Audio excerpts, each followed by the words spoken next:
പത്തനാപുരത്ത് UDF-ന്റെ ചരിത്ര വിജയം.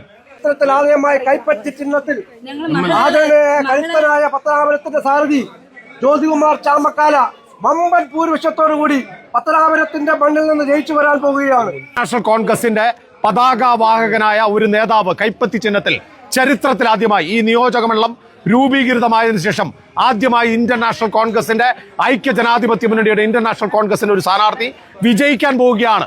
ഏതാണ്ട് 20,000-ത്തിനടുത്തുള്ള ഭൂരിപക്ഷത്തിന്